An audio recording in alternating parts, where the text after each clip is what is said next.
আজকে আমরা চলে এসেছি আমাদের এই খিদিরপুরে জগন্নাথ মন্দিরে, যেটি কিনা পুরীর আদলে তৈরি। পুরীর যে মন্দির আছে জগন্নাথ মন্দির, তার আদলে তৈরি।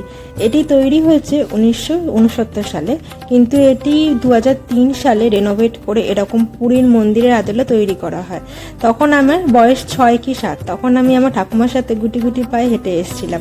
আর আজকে প্রায় 21 বছর পর আবার এসেছি আমার হাজবেন্ড আর ছেলের সাথে। এই মন্দিরটি 2-3 বছর ধরে সবার কাছে নতুন হলেও আমাদের কাছে কিন্তু, যারা আমরা খিদিরপুরে থাকি তাদের কাছে কিন্তু এই মন্দিরটি প্রায় 55 বছরের পুরনো। যারা এখানে আসতে চাইছো কিন্তু আসতে পারছো না, যে কিভাবে আসতে হবে বুঝতে পারছো না, তাদের জন্য বলছি, তারা কিন্তু কমেন্ট বক্সে কমেন্ট করে আমাকে জিজ্ঞেস করতে পারো। আমি যতটা পারবো তোমাদেরকে সাহায্য করব। এখানে আমরা গিয়েছিলাম প্রায় 8:30টার দিকে। তখন ভগবানকে শয়নের আগে যে ভোগের সেবাটা দেওয়া হয় সেটি হচ্ছে দুধ দিয়ে। তো সেটাই এখন যে মন্দিরের পান্ডা আছেন তিনি সবাইকে বিতরণ করছেন। যাক, এটা যে পাওয়া গেছে এটাই আলাদা একটা শান্তি।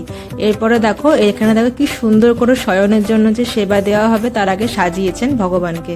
এত সুন্দর লাগছে দেখতে, ভিডিও না করে থাকতে পারলাম না। এরপরে তোমাদেরকে একটুখানি মন্দিরটা ঘুরে দেখাই, চলো। মন্দিরটা দেখো, এখানে ধূপ দেওয়ার জায়গা কিন্তু রয়েছে হচ্ছে নিচে। তোমরা কিন্তু ওপরে কোনো রকম ধূপ দিতে পারবে না। আমরা জ্বালিয়ে ফেলেছিলাম, জ্বালিয়ে তারপরে আমরা নিচে এসেছিলাম। তো বললেন যে ওখানে দেখো নিচে দেওয়া আছে ধূপের জায়গা, সেখানে গিয়ে জ্বালাও। তো আমরা এখন দিতে চলে এসেছি এখানে ধূপ। এরপরে আমরা দেখো তোমাদেরকে একটু মন্দিরটা সুন্দর করে ঘুরিয়ে দিচ্ছি।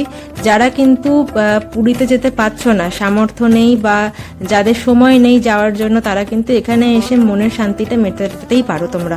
ঠিক আছে, এখানে কিন্তু 56 ভোগের ব্যবস্থাও করা আছে। আর এখানে 56 ভোগের জন্য কি করতে হবে, খাওয়ার জন্য, সেই মহাভোগের জন্য কি করতে হবে তোমাদেরকে আমি সব বলে দেবো। আর এখানে দেখো প্রত্যেকটা মন্দিরে আর কি, যেরকম জগন্নাথ দেবের মন্দিরে পুরীতে যেরকম ছোট ছোট মন্দির আছে, এখানেও কিন্তু সেরকম ছোট ছোট মন্দির আছে পুরো মন্দিরটাকে ঘিরে। দর্শনার্থীদের জন্য মন্দিরের টাইমিং হচ্ছে সকাল 6টা থেকে 1টা। তার মধ্যে আবার মহাপ্রসাদ গ্রহণের সময় আছে। আর তারপরে হচ্ছে মাঝখানে কিছুক্ষণ সময় ব্রেক দিয়ে আবার 4টে থেকে 9টা অবধি। তার মাঝখানে শয়ন, এই যেরকম আমরা এসছি এই সময়টার ভগবানকে শয়ন দেওয়া হবে। তো এই সময়টা আমরা এসছি, তো ভালোই হলো এসে।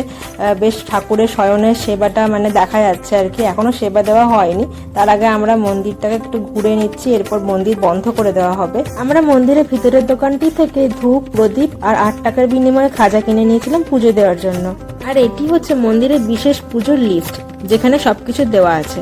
মহাপ্রসাদ গ্রহণের জন্য কার্ডে দেওয়া নাম্বারটিতে আগের দিন রাত্রিবেলার মধ্যে কিন্তু বুক করে ফেলতে হবে, আর পরের দিন চলে আসতে হবে 11:30টার সময়।